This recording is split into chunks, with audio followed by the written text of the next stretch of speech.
आप देख रहे हैं नमस्कार सिटी। आज हम मौजूद हैं रुड़की के तहसील परिसर में एसडीएम ऑफिस के बाहर, जहां कुछ लोग धरने पर बैठे हैं कि क्या मुद्दे हैं इनके, किस मांग को लेकर ये आज इस धरने पर बैठे हैं, ये आपकी बात कराते हैं। सर, क्या मुद्दे हैं आपके, आप जो आज इस धरने पर बैठे हैं, क्यों बैठे हैं आप?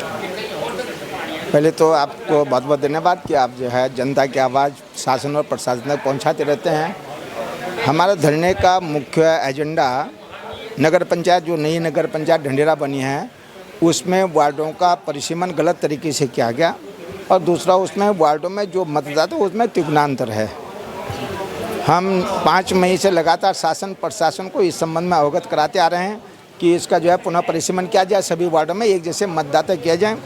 अभी तक हम संयुक्त मंच से लेकर माननीय मुख्यमंत्री और जो यहाँ के जनप्रतिनिधि, सांसद, पूर्व केंद्रीय शिक्षा मंत्री डॉक्टर रमेश पोखरियाल निशंक जी, वर्तमान सांसद श्री त्रिवेंद्र रावत जी, वो पूर्व मुख्यमंत्री हैं, और शहरी विकास मंत्री, शहरी सचिव और शहरी निदेशक, सबको ज्ञापन के माध्यम से भी और व्यक्तिगत भी मिल चुके हैं, परंतु उस पर अभी तक कोई कार्यवाही नहीं। हमारी मांग है कि ढंढेरा नगर पंचायत का पुनः परिसीमन किया जाए और सभी वार्डों में क्षेत्रफल के आधार पर एक क्षेत्रफल एक समान हो और सभी वार्डों में एक समान मतदाता हो। ये हमारी जो है मांग है।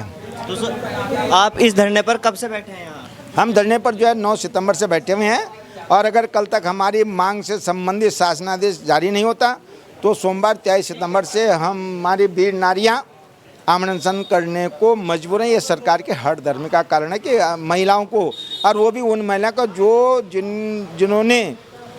जिनके पति देश सेवा में, देश की रक्षा में लगे हुए हैं, वो घर की रक्षा कर रहे हैं, तो वो उससे पीछे नहीं हटेंगे। तो सर, जैसे कि आप यहाँ 9 सितंबर से बैठे हैं, तो क्या प्रतिक्रिया रही है? अभी तक कोई प्रतिक्रिया, जब तक हमारे पास शासन से हम क्या कहेंगे क्या प्रतिक्रिया है। अभी तक को जो प्रतिक्रिया वो नील है, तो सर इसलिए ज़्यादा आक्रोश है। क्या आश्वासन मिला अभी तक? कोई आश्वासन नहीं है। ऐसे आश्वासन दे के क्या फ़ायदा। अगर वर्बली हमने किसी को दिया हम ये कर देंगे, बस जब तक ग्राउंड में काम नहीं होता तो तब तक हम कैसे माने कि हमारा काम हो रहा है। तो सर, देखा जा रहा है कि नगर पंचायत के चुनाव भी नज़दीक आ रहे हैं, उसको लेकर क्या हो? नहीं, वही तो कह, नगर पंचायत के चुनाव ये शासन का काम है कि हम जो है चुनाव का बहिष्कार करेंगे, और जहाँ तक इन कॉलोनी में पूरे जो है भारतीय जनता पार्टी के मतदाता हैं, आवश्यकता पड़ेगी तो हम चुनाव का बहिष्कार करने के साथ साथ भारतीय जनता पार्टी से एक सामूहिक इस्तीफा भी दे देंगे सदस्यता से। तो सर, ये जो आपका धरना प्रदर्शन है, कब तक के जारी रहने वाला है? ये जब तक हमारी मांग पूरी नहीं होती। ये धरना प्रदर्शन नहीं, ये कल तक का हमारा धरना है, और उसके बाद आमरण करने को हम अनिश्चितकाल तक आमरण करते रहेंगे जब तक हमारी मांग पूरी नहीं होगी। क्या ये सभी लोग आपके साथ ऐसे ही कंधे से कंधा मिलाकर खड़े रहे? सभी लोग नहीं है, पूरी कॉलोनियाँ बहुत हैं, क्योंकि हमने जो है ड्यूटी लगा के 20-25 लोग एक दिन रहेंगे, 20 पे तो जब हम आमरण करें यहाँ जो है हज़ारों की संख्या में जो है जनता आएगी, क्योंकि 8,000-10,000 की पॉपुलेशन है। जहाँ ये पक्षपातपूर्ण रवैया अपना गया, तो वहाँ 10,000 में से जो है अगर 1,000 भी आएंगे तो फिर जो है सरकार को मालूम है किस तरह से हमें क्या करना है, क्यों हमने ये पक्षपात किया।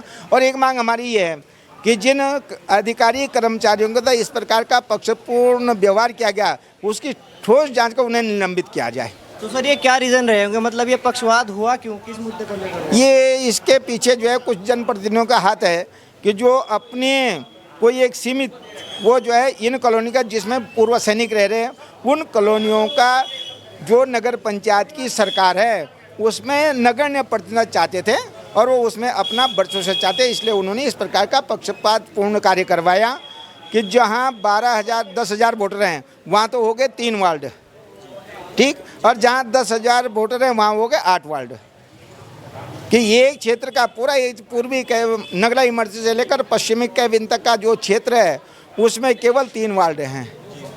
उसी के बराबर जो उसी सीमा में फैला हुआ है ये मिलाप नगर से लेकर नगला, उसमें कितने वार्ड? 8 वार्ड। तो ये जो है इस सरकार में, नगर पंचायत की जो सरकार है, उस सरकार में इन पूर्व सैनिकों का, भूतपूर्व सैनिकों का प्रतिनिधि, इन कॉलोनी वासियों का प्रतिनिधि नगण्य करने के लिए ये साजिश रची गई, और बहुत बड़ी साजिश के अंदर ये काम किया गया, और इसकी जानकारी भी नहीं हुई किसी को कि ये कब कैसे किया गया। इसकी जानकारी ये तो जब वोटर लिस्ट का पुनरीक्षण के लिए आया तब मई में हमें पता चला, 4 मई को हमें पता इस तरह का कार्य किया गया, और 5 मई को जब यहाँ एसडीएम ने बैठक बुलाई थी कि इसका पुनरीक्षण होना है, तो उस बैठक में हमने आपत्ति लगाई थी कि भाई इसे जो है इसका परिसीमन दोबारा किया जाए, इस तरह का पक्षपात हम सहन नहीं करेंगे। तो सर, अभी तक के जो आपकी जो मांगे थी उनका कोई सुधार नहीं हुआ? अभी कोई सुधार नहीं है। अगर सुधार तो हम आमरण अनशन बैठने को तैयार क्यों होते परसों से। क्या आश्वासन मिला अभी तक के जनप्रतिनिधियों से, एसडीएम से आपको? उन्होंने ये कहा कि भाई हमें, उन्होंने जो है अपनी तरफ से कि हमने जो है सरकार को लिख दिया। एसडीएम कह रहे कि हमें जिस दिन सरकार का ऑर्डर है उस दिन हम परिसीमन करवा देंगे, पर हो तो नहीं रहा ना। आज हमें बैठे हुए 13 दिन हो गए, 13 दिन में कुछ भी नहीं हुआ। तो सर लगातार ऐसे ही बैठ रहेंगे जब तक आपको लिखित रूप में नहीं मिल जाता? हमें लिखित रूप में नहीं मिल जाता, ऐसे नहीं बैठे रहेंगे हम।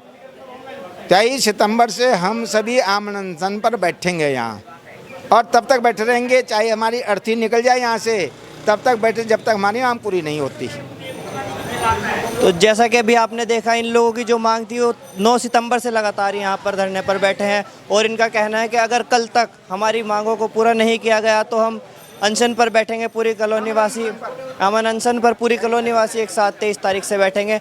तो बने रहिए हमारे साथ नमस्कार सिटी में। धन्यवाद।